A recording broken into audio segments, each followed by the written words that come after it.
يا صباح الفل عليكم. عايز اقول لكم شويه حاجات كده.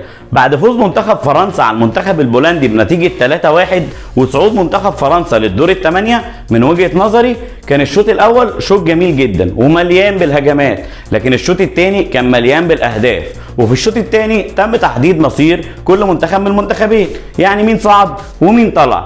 واصبح اللاعب جيرو الهداف التاريخي لمنتخب فرنسا بعد المباراه دي، بعد ما هز الشباك البولنديه وسجل اول اهداف المباراه في الدقيقه 44 من اسيست تحفه من اللاعب امبابي. وبالهدف ده جيرو بيرفع عدد اهدافه في كاس العالم لثلاث اهداف بعد ما سجل هدفين في منتخب استراليا في الجوله الاولى.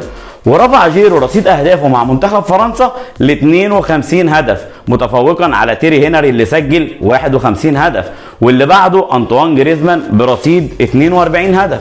وبعد كده نيجي بقى للاعب الفلتة، اللاعب الاستثنائي كيليان امبابي، اللي مقدم اداء اكتر من الرائع في كاس العالم 2022 ومسجل هدفين في منتخب بولندا، ويبقى هو الهداف في مونديال قطر 2022 برصيد 5 اهداف، ويرفع رصيد اهدافه مع منتخب فرنسا ل 33 هدف، ويكسر عدد اهداف زين الدين زيدان اللي سجل مع منتخب فرنسا 31 هدف.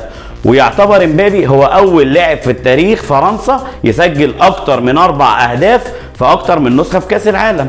ومبابي رفع رصيد اهدافه في كاس العالم ل9 اهداف في 11 مباراه، ويتخطى عدد اهداف الدون كريستيانو رونالدو قائد منتخب البرتغال اللي سجل 8 اهداف فقط في 20 مباراه.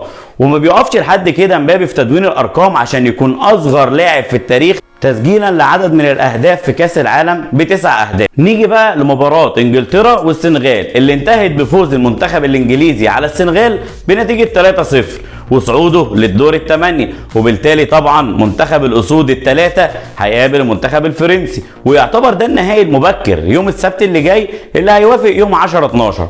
وهكلمكم عن الحارس مندي اللي كان واخد لقب افضل حارس في العالم، بيسجل رقم سلبي واسوأ اداء بعد ما استقبل في شباكه 7 اهداف.